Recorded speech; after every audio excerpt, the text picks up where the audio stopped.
Totally unnecessary. You all can be seated. Well, good morning, family.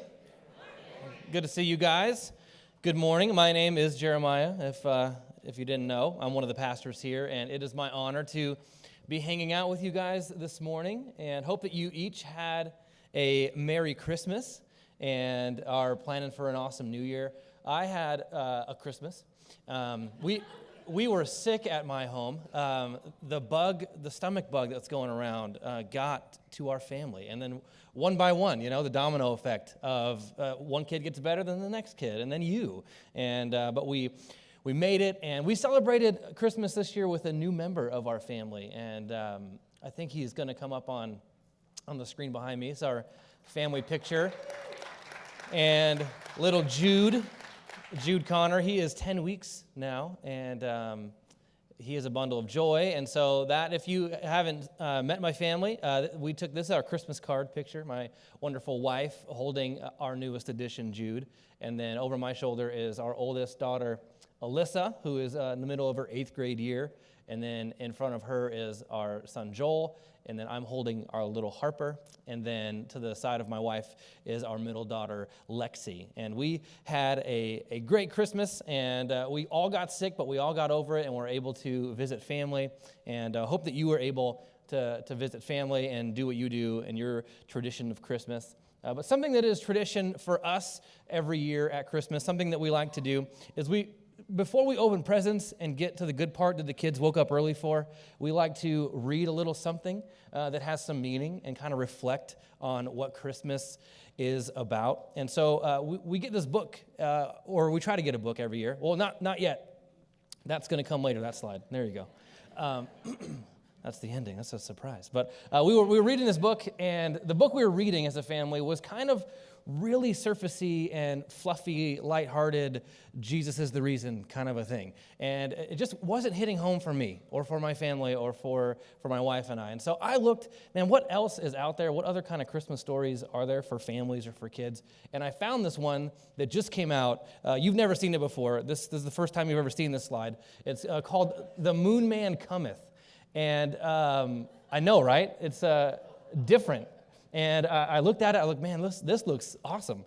And so we ordered it, and we got it, and I read the first chapter to my wife, just, see how is this going compared to the other book that we got. And so I read the first part of this Moon Man Cometh story, and then at the end of it, I expected to close the book and then us talk about how good of a book it was going to be, and we should read it, or what her thoughts were. And I closed the book to look up, and my wife is sitting tearfully at the edge of the couch, wiping her eyes, saying, man, read the next part, read the next chapter. We need to finish this book. And so we finished it, and it was amazing. And then, needless to say, it was a hit with our family, and really deep, a really different take on Christmas. If you're ever looking for something that is different, it's not your run-of-the-mill Christmas story, but it has everything wrapped up in there in the representation of Jesus and of love and of joy. And so it was a hit, and it sparked a lot of great conversation about the meaning of this time of year for my family. And so that you can look that up if you want to, maybe next year in your tradition, but that's going to be a staple in our home. But much like my family tradition, I have prepared a story for us this morning, and I would like to read it to you and then have us kind of reflect on that. Would that be okay? Nice. Well, let me open with a preface before we get to the actual story, because we're kind of at the end of 2018, right? The end of this year, and for some of us, we're ready, right? You're ready, and as you think about 2018 and all it represents, you are ready to move on from Christmas and this season and all the things that it brings up for you, move on from what this year was or what happened to you, and on to the next, and it's with this kind of sentiment, this kind of thinking of maybe you're in the mode of, I just want to get through this year and then survive whatever comes next. It's kind of where my life is going right now. With that kind of sentiment in mind is where I want to be this morning. And I want to talk about endings. I want to reflect on endings in the life of the story of Jesus, the Jesus story. And when I think about the Jesus story, it's a story that scholars refer to it as being a Paschal cycle. And Paschal is just a word from, Pascha is this Greek version of a Hebrew word that means Passover, or the sacrificial system. And scholars have been telling us for years that in the story of Jesus, there is this cycle exists. That there's the idea of a cycle, much like the seasons of the year or the seasons and cycles of our life. The Jesus story has a cycle. He has a birth that we just took a lot of time celebrating and having a lot of fun and joy. So he has a birth, he has a life, a death, a burial, a resurrection, and a period of these 40 days where there are adjustments to this new version of Jesus, and then finally an ascension. And if we were going to look at and describe the Paschal cycle in the life of Jesus for us, we would look there and we would say that in the cycle, we are recipients of life.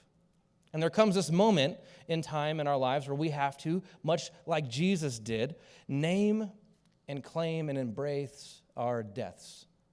Plural. There are these Garden of Gethsemane moments that we have to face where we're on the precipice, that threshold, that liminal space, and liminus in Latin meaning threshold.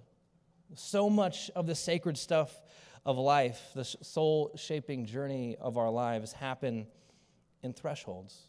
These disorienting places where we're lost between two worlds, somewhere between the old and the new, kind of like this week between Christmas and New Year, this disorienting week of we don't know the days or the time or what it is. We just know that it's past Christmas and not yet New Year.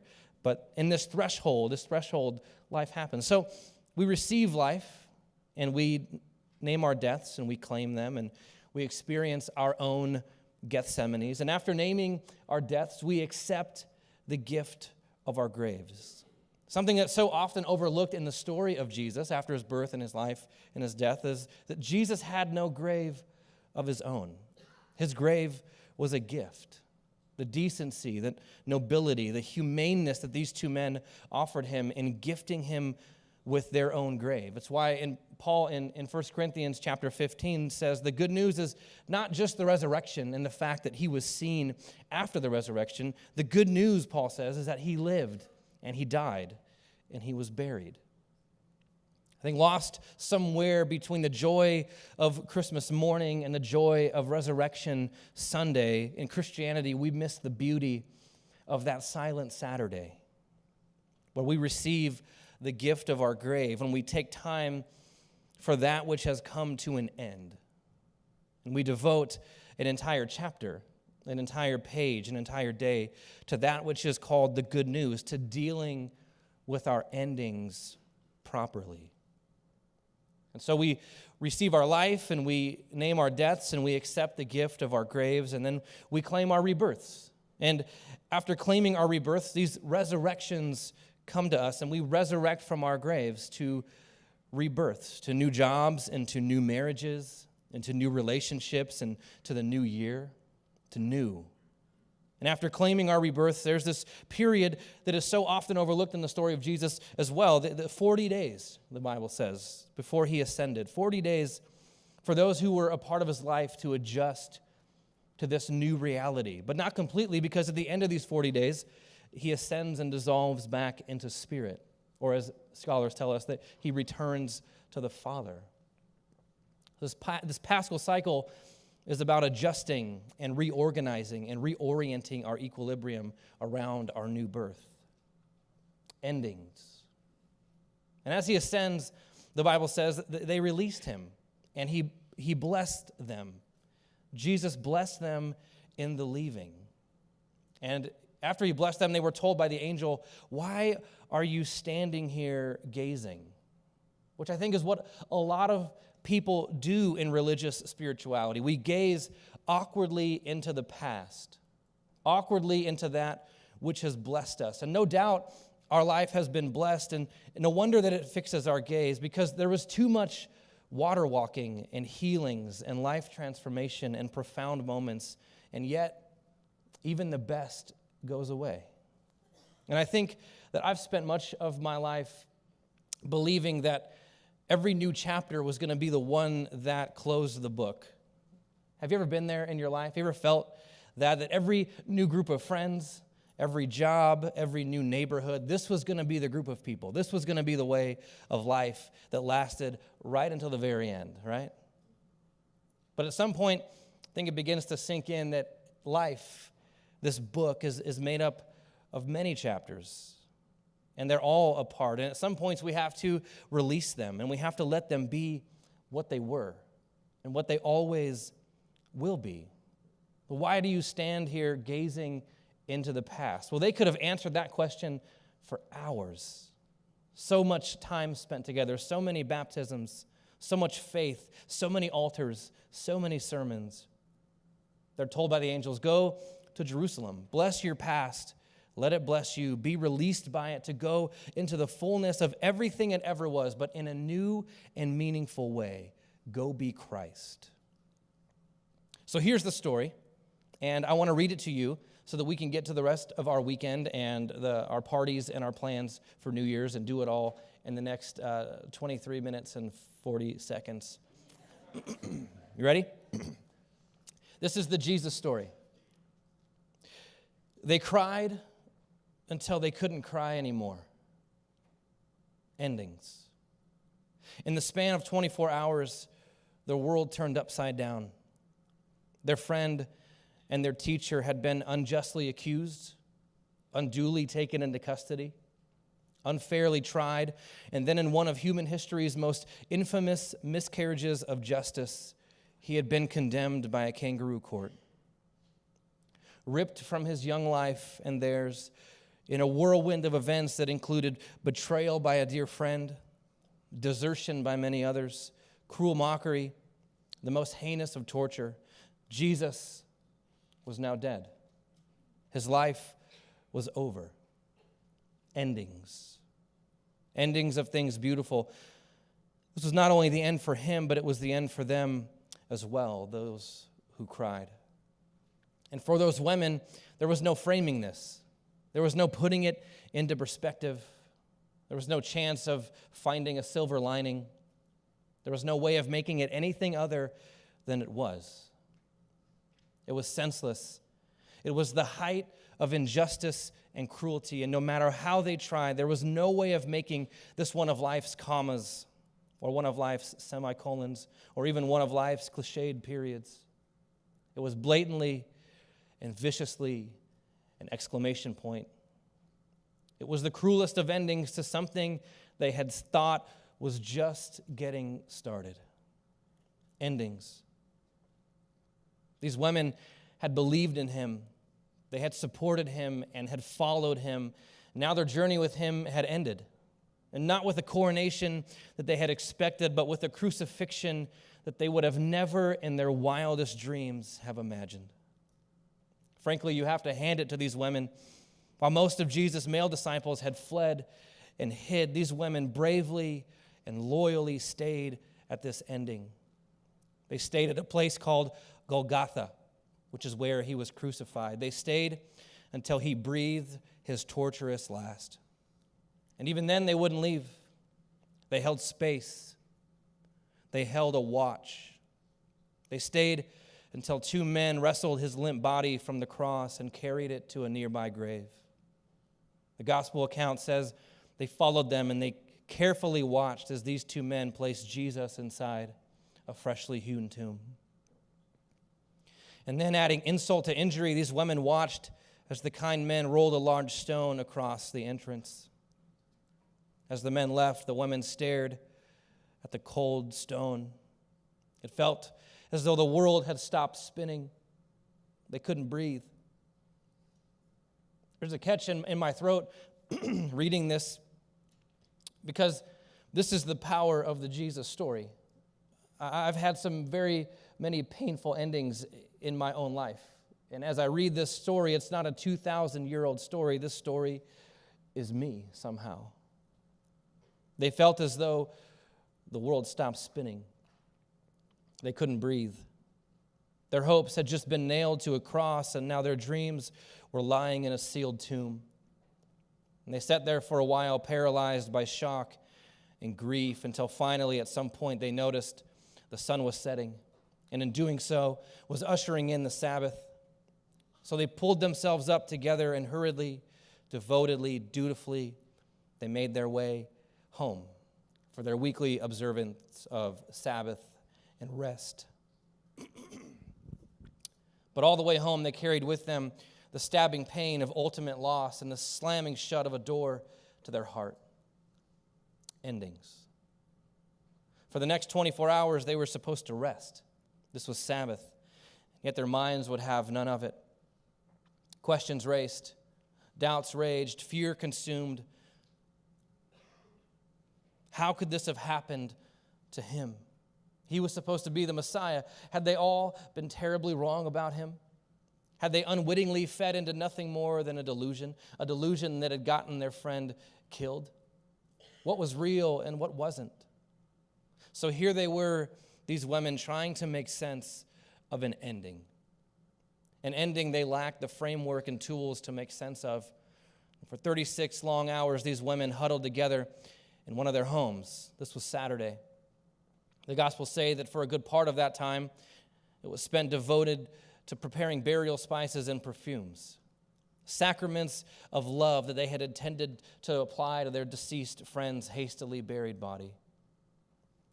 And for them, the sacrament of love was an act of decency.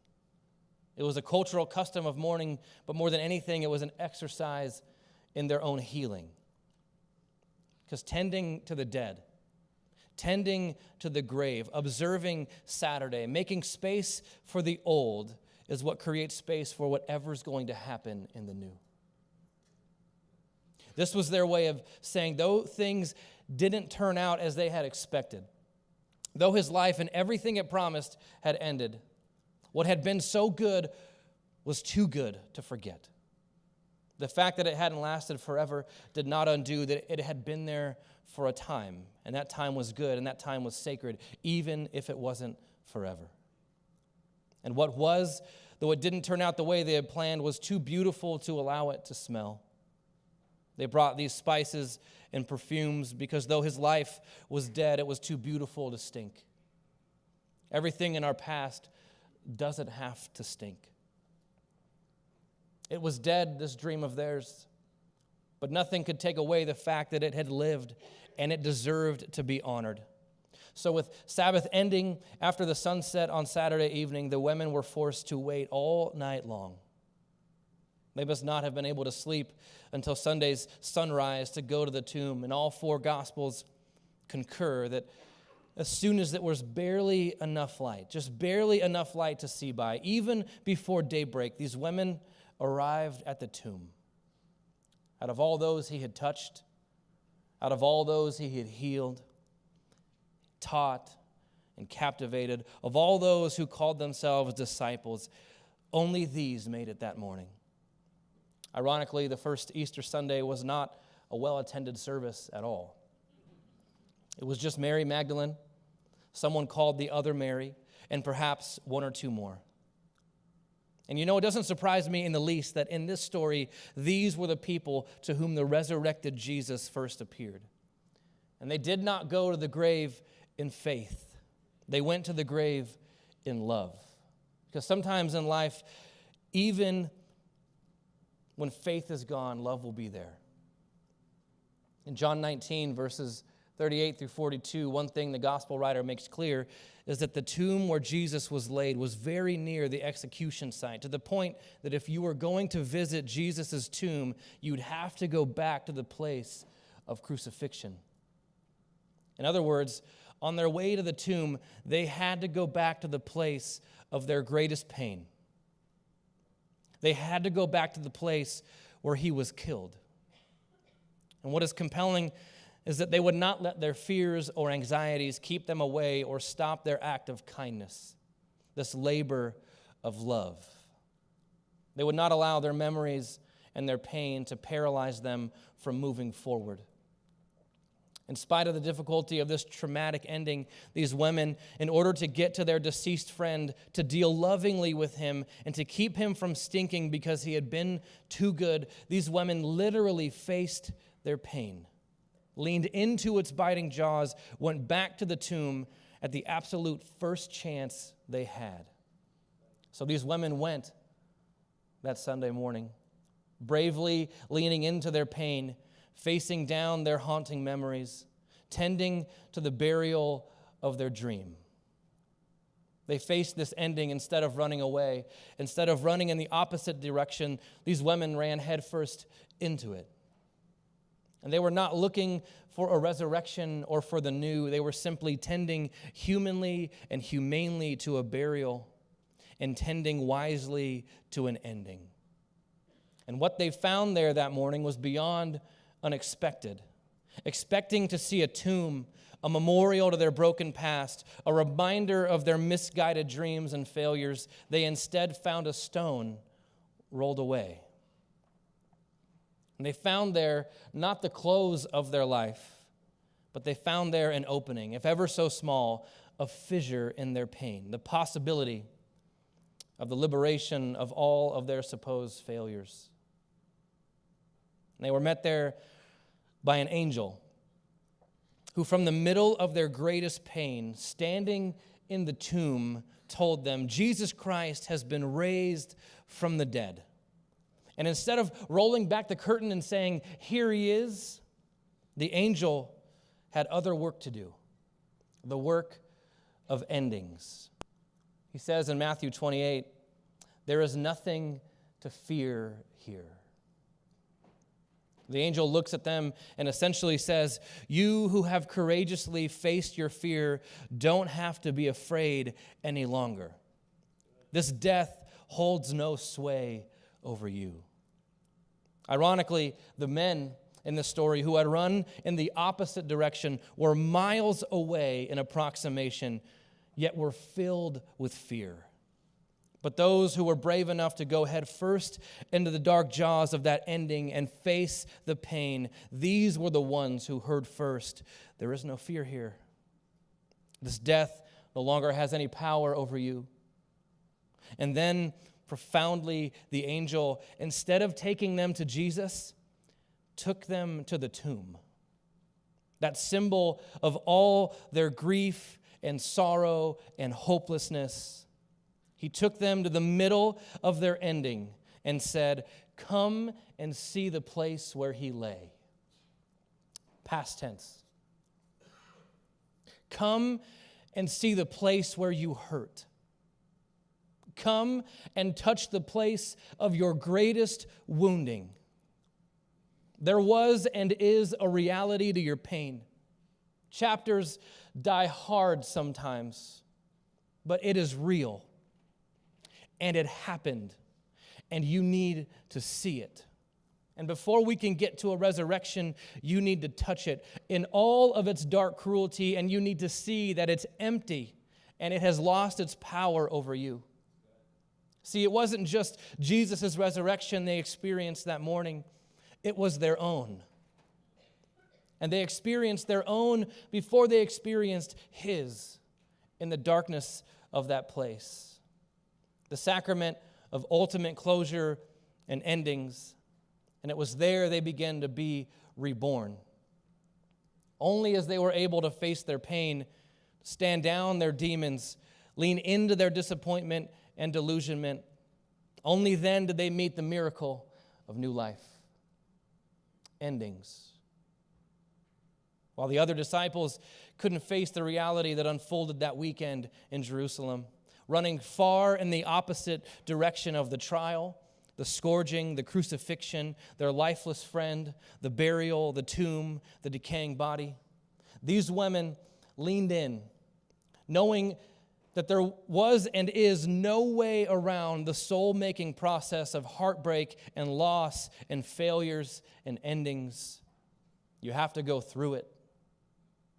You have to face it. You have to see it. You have to touch it. You have to stand in it. You have to own it. You have to say to it, of all the awful things in my life, and of all the awful things that you are, one thing for sure, dear ending, you are mine. And this was my chapter, and this was my close. This is my ending, my life. This is mine to do something with. Only then can new life come. Only then can resurrection happen. And this is what the gospel is actually all about. So much deeper and so much richer than just getting a big house in the sky one day. The facing and the transformation of our pain. The owning and the possibility of a redeeming failure. The holding and the healing of regret and grief. The mining of an ending to find a beginning. Denial does not open me to resurrection. Running away does not yield new life. And when we run from those harsh realities, when we run from the endings of our life, we only take them with us. And we take them away from the place of their transformation. But mercifully, lovingly, life has been set up in a way that we cannot run forever. Because this is a Christ-making universe, and this is a soul-shaping world, and love will finally paint you into a corner where the tomb has to be seen. Life will finally, lovingly paint you into a corner where the tomb has to be seen, where it has to be touched, it has to be stood in all of its grave, barren, lonely emptiness. But then, and only then, do the tombs of our lives begin to empty. It is our willingness to tunnel into the hard places, to find the Mary Magdalene and the other Mary within me that has the courage to tunnel to the hard places. And it is this courage and this tunneling that actually creates openings to begin to empty these tombs of all the strength and sting and stink that they had over me. Even the men had to follow the women's way and face the pain before they could experience the resurrection. After seeing the women, Jesus met two men on the road to Emmaus. They were his disciples. But in Luke 24, instead of saying, "Hey guys, it's me, I'm back," the Bible says he hid himself. And he allowed them all the way down the road to say, "We thought this was the Messiah who would redeem Israel." For hours on the road, Jesus served them, not by revealing himself to them, not by giving them a resurrection. He gave them space to deal with the ending. And Jesus listened to them speak of how Jesus was gone. Because in tending to their pain, they were able to grieve out from inside a capacity and space for new life. Even Peter had to sit on the seashore with his heart broken and hear 3 times, "Do you even love me? Do you love me? Do you really love me?"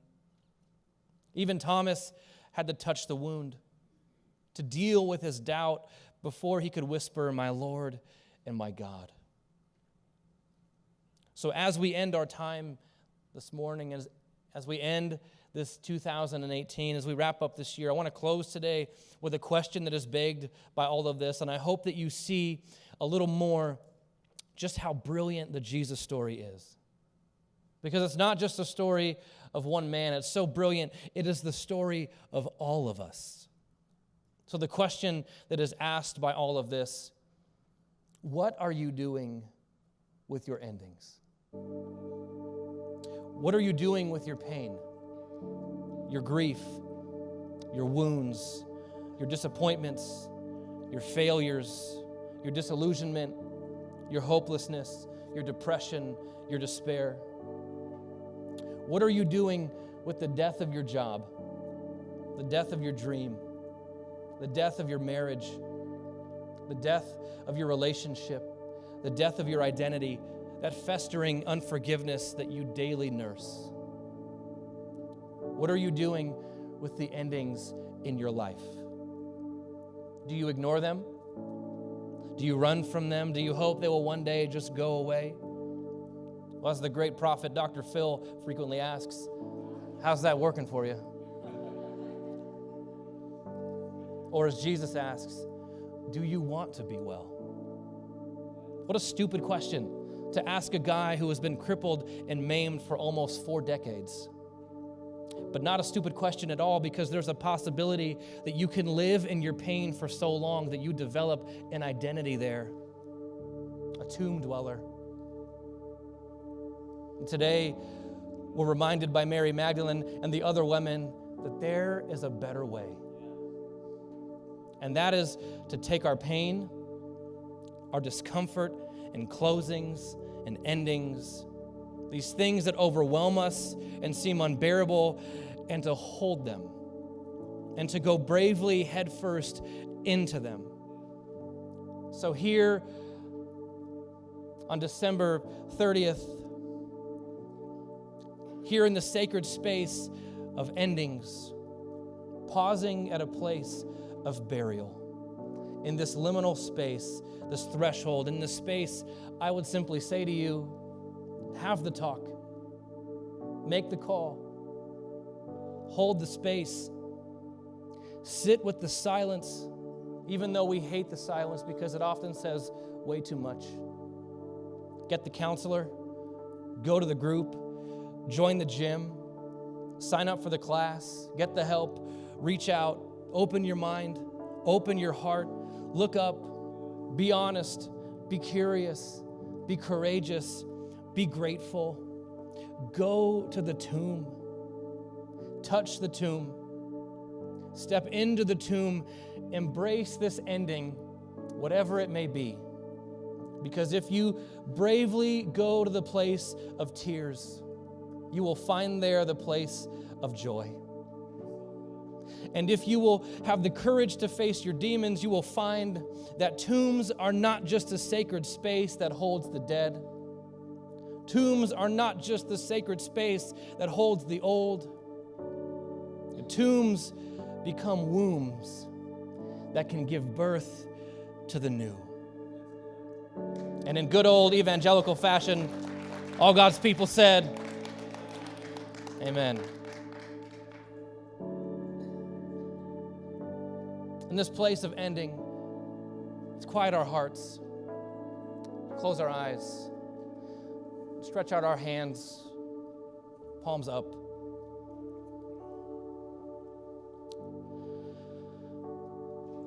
And may you feel in the center of your palm the opening to your soul.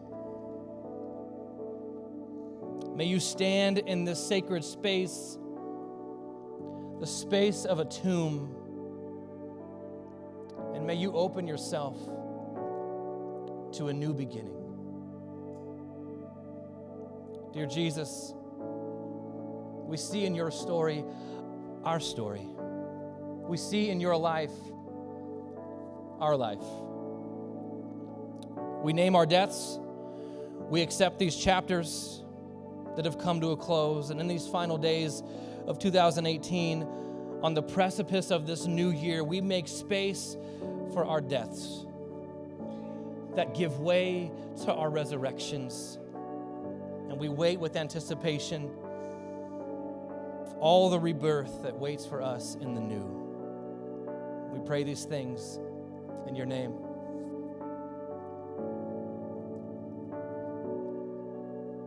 There's a practice that we do here at South Hills, this act of communion. And it's a great reminder of the things that we are talking about today, that Jesus, as he was going to meet his end, as he knew what was coming, and he dealing with his ending properly and making space and peace with all that was going to transpire, he took a moment to pause in that sacred space and say, when you do this, when you take this communion, remember my ending. And in some way, remember and know that I am there in your ending. Remember that I was broken and I come into your brokenness. And I was poured out to fill you up. And so we have these little cups that should be on your seat. There's a top tear away. But here in the sacred space of this ending of this year, you can tear away that top little piece and there's a cracker in there. May it represent to you the reminder of Jesus. He grows up from that little baby in the manger that we just celebrated, and he meets his end And he does it for every one of us in this room. And he simply asks, remember me. So here in this space, may you take the cracker and may we do it together. And as you do, remember the body that was broken, that he steps into your brokenness and into your endings. And you could tear back the other part that opens to the juice and the reminder that his life was poured out and spilled. And he met his ending ultimately so that we could have new beginnings. Because we know that it didn't end on Friday. There's a Sunday morning and he steps into a resurrection and rebirth. And we, like him, get to remember and follow that. So as you do, as you drink of the cup, remember this Jesus, the ending that he met, and how you are invited into that as well. And you are welcomed to step in to your rebirth. Not just this new year, but everything it represents. This new year, this new life, all of the new things that wait for you. And maybe you're here today, and maybe this has a different kind of a meaning for you. Maybe as you step into this new year and thinking of new things, you want to leave some old ways behind, and maybe a new thing that you may want to venture into is a new faith. In wrapping your mind and your heart around, I want to orient my life around this way, this Jesus way. I want to say yes to those things. If that's you, that's a big deal at South Hills, and we want to honor that and celebrate you and come along and support you and you becoming all that God created you to be. And if that's a step that you want to take, there's a card in the chair back. It says, I said yes. And there's a few more words that I won't read, and you can on your own, about what we think saying yes to Jesus means. A lot of what we talked about today is what it means, saying yes to the new, yes to what God is up to in your life and in your heart and in this new year. And maybe you don't know where you're going to go, but this is a next step for you. Then I would say fill that bottom part out, and you can tear it away. The ushers are going to come forward. You could drop it in the bucket in just a moment. But we wanted to end today in a moment of generosity and of giving as we look to the end of this year and trying to wrap up and be a good steward of all that we have been given. And as we look as a church to plan for all that we want to do in the new. God has given us a vision. God has given us our leadership, a vision and plans of what we want to do in 2019. And the reality is we are a giving-supported church. And here's just to be honest, this is where we are for the year. Not just here at our Corona campus, but all of our campuses, South Hills globally. That first is what we budgeted, what we planned based on giving last year, where we would be able to do ministry this year. And this is what has been given so far. And there's a gap there on the end. And we love for as much as we can to close that gap and end this year well so that we can plan and look into the new year. And maybe you've already given and you helped us close that gap. Thank you so much for partnering with us and making what South Hills is happen on a weekly basis. Maybe you're looking back on your life and you are thankful and looking for a way to give back of the life and the new that you have received here. Maybe you're looking to make a year-end contribution as you're looking at taxes and finances and wrapping all of that up.